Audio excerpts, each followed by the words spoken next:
This is Gardening in America, and I'm Ed Hume. Today we're in Seattle, Washington, at the Washington Park Arboretum, and I'm with the director, Dr. John Watt. Dr. Watt, what part of the Arboretum are we in? We're standing here in what is known as the Woodland Garden. It's one of two glens in the Arboretum. It has nice ponds, two ponds in it. It's also the home of our Japanese maple collection. And we have the largest Japanese maple collection of any accession garden in the United States or in North America, and we're really proud of it. Of course, we're here in the fall, and as our viewers can see in the background, the autumn foliage color is gorgeous. This is probably the place in October and early November that there are more photographs shot per square inch of any place in the garden, just because of the fall color of these Japanese maples, and some of the other trees that are surrounding them are also great for fall color.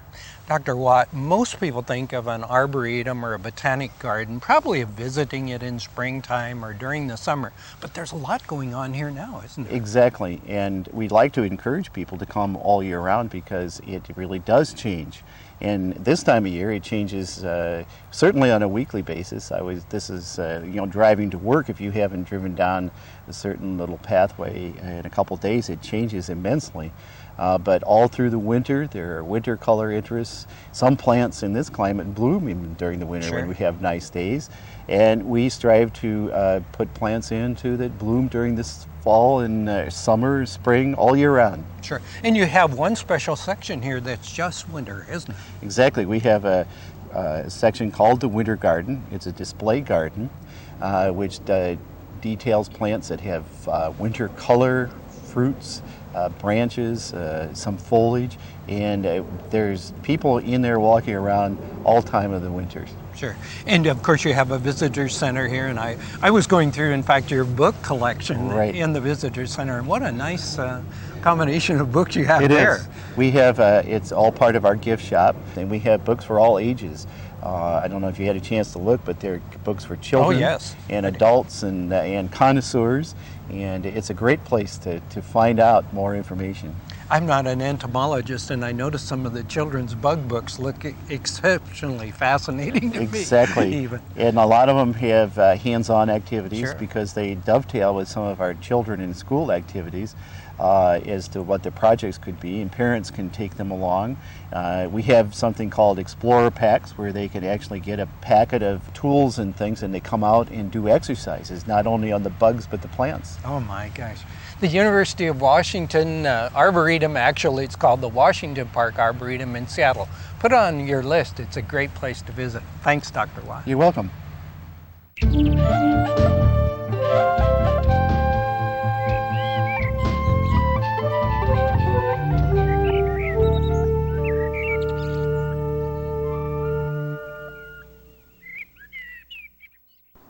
There are some indoor houseplants that may need your attention now. One of them, for example, is the Christmas poinsettia. Really a nice indoor plant, but many of us put them out during the summer season. Now this one's a little bit off color and it needs a little bit of fertilizer, but no nitrogen in the fertilizer. We want like a 0-10-10 to encourage better color but not a lot of growth because we want to get it in bloom now. But bring it into the home before the first frost and put it in an area where it gets 10 hours of bright light, doesn't need direct sunlight, but bright light, and 14 hours of darkness, and total darkness. No exposure to light whatsoever. And if you do that after a period of time, right up here in the terminal buds will form. And once those buds have formed, you can put it any place you want to. But until that time, remember, 14 hours of total darkness and 10 hours of bright light. Really neat plant to grow and an excellent houseplant, but let's try to get it into bloom for the holiday season. One other important thing as well is that this plant needs warm temperatures. It needs temperatures probably around 68 to 75 degrees. Now here's the Christmas cactus. We do exactly the same as we do with the poinsettia, except for one important thing. This likes cool temperatures. but 10 hours of bright light each day and 14 hours of total darkness to get it to set buds. And don't water this very often. You want to kind of put it through its dormancy, and that's what causes it to form its flower buds. On the other hand, just as a comparison, the poinsettia will need regular watering, so keep that in mind. And we water it with room temperature water, or a little bit on the warm side. This one, we can still use warm water, but we don't water that very often. And then the third important plant is this one, which has the gorgeous lily-like flowers in the springtime. It's called the amaryllis, of course. And during the summer season, this has been fertilized so that you get good strength back into the bulb to replenish all the energy that's been taken out of that bulb to create the beautiful blossoms and the foliage to begin. And you can see it's very lush growth. It's done very well. But what do we do with it now? We put it away. Just put it in a shelf or in a corner somewhere and forget it. Don't do anything to it at all. Don't repot it. Just let all the foliage die back. And once it's died back, all we have to do then is to take the leaves away.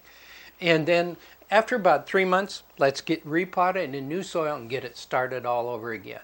And if you give these 3 plants the care that they need, they're going to reward you with beautiful flowers again. These 2 during the holiday season and this one next spring. So give those plants the care they need. The beautiful poinsettia, the Christmas cactus, and the amaryllis.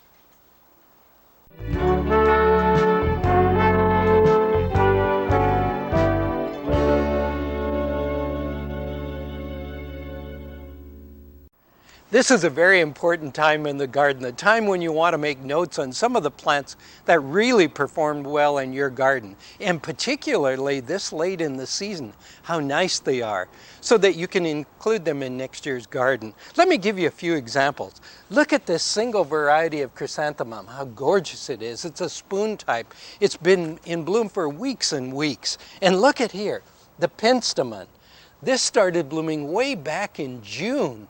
And by keeping the spent flowers picked on it, it continues to flower, and it's got buds, can go clear up until Christmas time unless we get a frost. And look at the beautiful foliage of the dusty miller. And what I do is take a pencil and a piece of paper and write down some of the varieties that you think are particularly good so you have a permanent record of them. Or take out a camera and take pictures of them. That will remind you as well. Look at here, the African daisies. I've got them in several places in the garden and they're still flowering beautifully. And look here, the gorgeous little small flowering Marguerite daisies. Here again, I have probably 3 or 4 different varieties in the garden, and every single one of them is just absolutely outstanding. Takes a little time to pick off the spent flowers on them, but if you do it, they'll flower for a long, long period of time. And here are a couple others that are kind of important. This, for example, is a little what we call wax begonia or fibrous begonia. And I've got them again several places in the garden, and I've potted these up. I'm taking them indoors.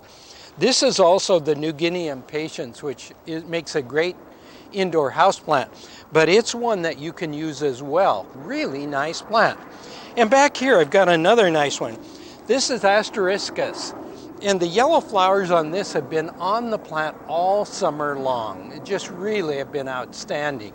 And of course the blue scabiosa, it's been flowering I think since May or June of this year.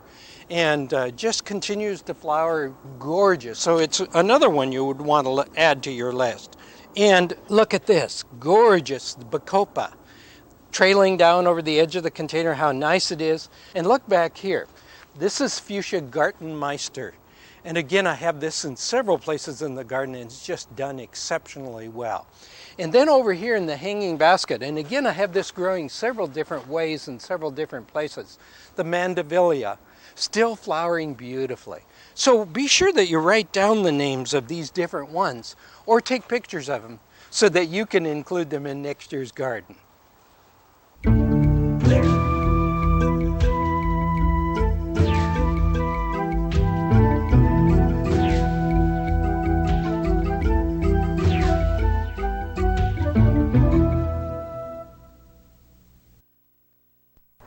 This is a great time to survey the garden and see what you can maybe save. Actually, maybe some of the plants you can bring in the house and use as indoor houseplants for color this winter. Here's a good example. This is a impatiens, a New Guinea impatiens in fact. Let me see what I can do to save it, because look at the beautiful foliage on that, and then the gorgeous flowers as well, and a very compact root system. I wonder, in fact, yeah, I think I can. Let's use this gallon container, and I have some potting soil here that I'm going to plant it with, and I'll just work it in. Ooh, look at that. Isn't that nice? And we'll just put some potting soil around the edge like so, and firm it down. And that gives us room down there then for watering. But there's a nice houseplant. Now, it's not going to flower this well all winter long. It probably will have a few flowers, though, most of the winter. But then next spring, we can put it back out in the garden again. So the New Guinea impatiens is a good one to save.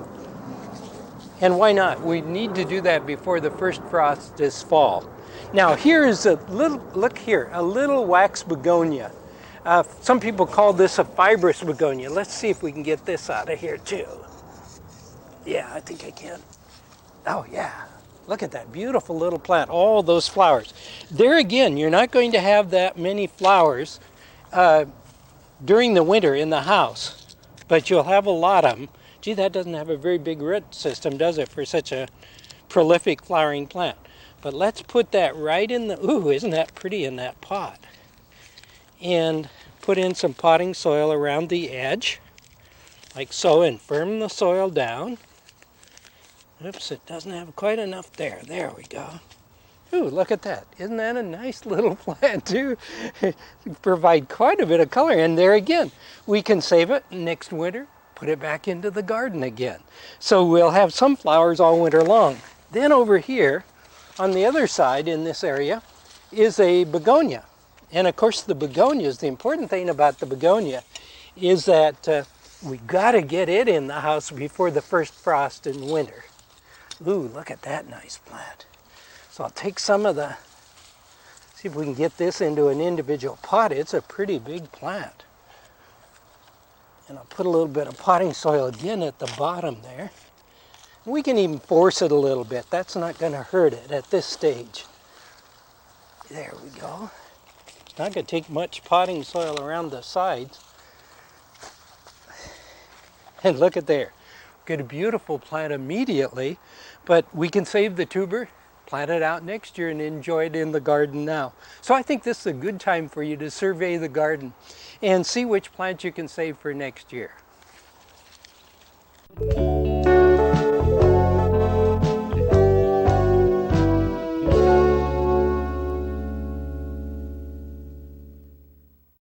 Let's talk about a landscape idea that many of us have.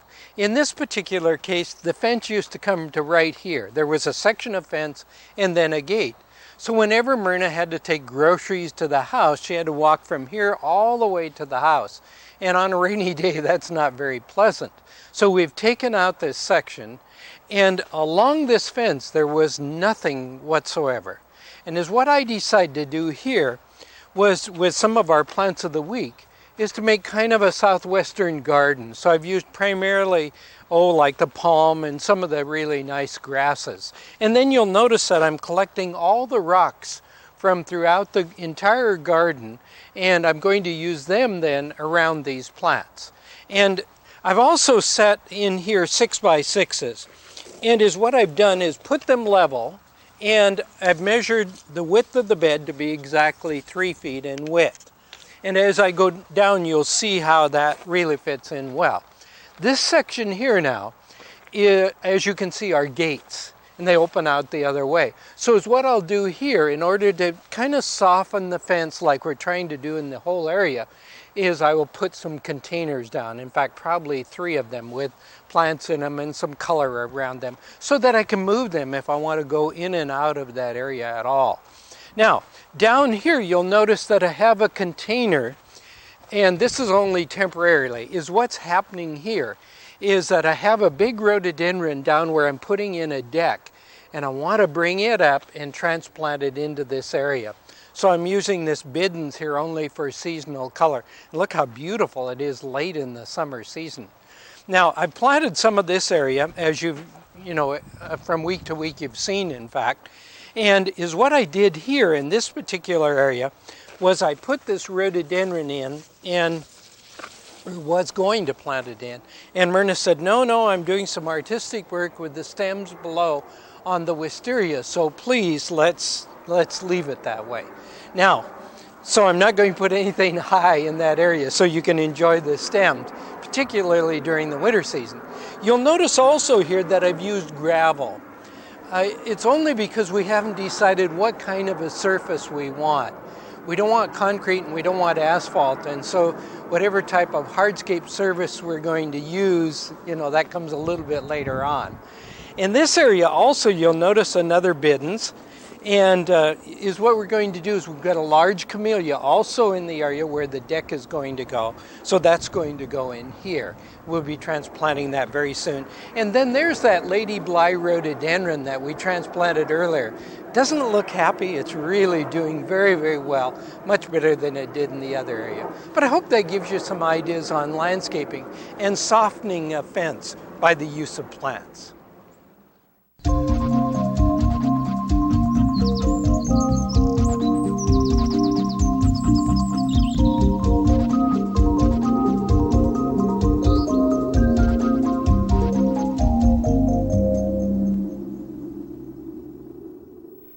Two of the interesting plants to use in the autumn and winter garden are the winter flowering heathers and the ground cover kinnikinick. Let's start with the winter flowering heather. On an earlier program I showed you these two varieties of heather. This is Mediterranean alba or white, and this is Mediterranean pink. These are gorgeous varieties, and they start flowering in the autumn and they flower right up until the month of May. So they have about a 6-month flowering season at an unusual time of the year. But you know what? There are lots of other beautiful winter flowering variety.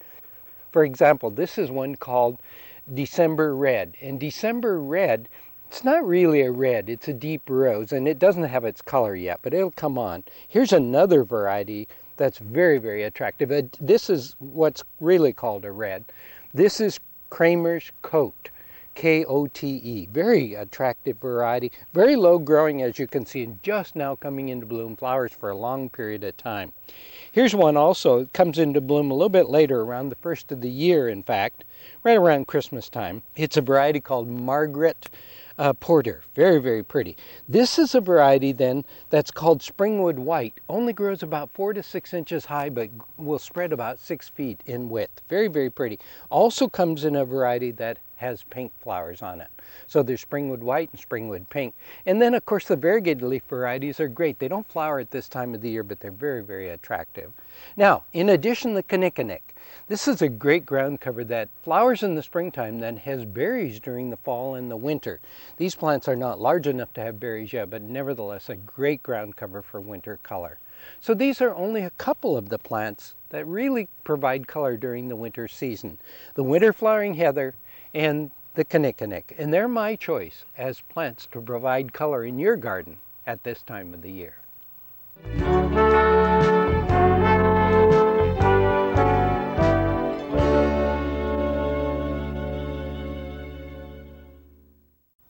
I'm with author-photographer Amber Cook, and she uses natural materials to make some really interesting crafts. This is one of them. That's gorgeous. Yes, it is. That's a fall leaf basket that people can do with picking up leaves. Freshly fallen leaves with stems is the secret. Oh my Because God. you get a nicer shape, you get unmarred leaves. This has one little mark, but that won't show when it's glued together. What kind of leaves would you use primarily? I would use the big leaf maple. Okay. We have a lot of that here in the Northwest. Sure. But other trees are the bur oak, the black oak, walnut, sycamore Anything is a good with one. a large leaf. Yes. Yeah. And so you will need a collection of about 30 or 40 leaves, and place the leaves while they're slightly probably damp if you've gotten them off of the grass in a circular overlay around a large curved bowl, if you like this size basket. Sure. All right, then we need a weight on top of that as they dry, and they will dry in a somewhat curved position. And usually in about 2 days, they're dry enough to start gluing. Oh, wow. So we remove the heavy bowl, tip out our leaves, start with the big bottom leaf, and hold those together like so. Will start your base. Oh, okay. And glue. We will use the glue gun. Now, you've kind of done that already, so the And viewers I've can done a have an sample. idea. This is Yeah. about 6 or 8 of the large Oh, leaves. wow. And of course, you end up putting your fresh, nice ones in the center Sure. just before you finish. Ah, I The see. stems have crisscrossed, and if you look in this basket bottom edge, show Sure. where the stems cross, it gives more strength and dimension to the basket. Oh, yes. Now, how old is this basket? That was done last fall, and Yeah. as you can see, it's pretty flexible. Oh, yeah. Which has to do with your spray. After it's finished, you spray. It's a dried flower spray, leaf spray. Spray the inside, spray the outside, and the tips of the edges, and they will stay just like that. Oh, my gosh. So- So that spray is important, though. Oh yes, Yeah. very important that you spray, because then you will not crumble edges on the leaves. So basically, all you need is the leaves, a glue gun, That's and it. then the spray, That's it. and you can do that. Fun. Now, you're an author, and you've written a book on various types of natural crafts. Yes. This is not in it, is No, it? this is not in it. Okay. The The book book was is done- titled what? Nature crafts for all the seasons. And the publisher? Sterling Sterling. Publishing. Thanks very much for sharing You're the welcome. idea with us. Enjoyed being here. What a great way to use leaves. You can compost them, but you can also make some interesting crafts with them too. That's all the time we have today. Hope you can join me at the same time next time for Gardening in America.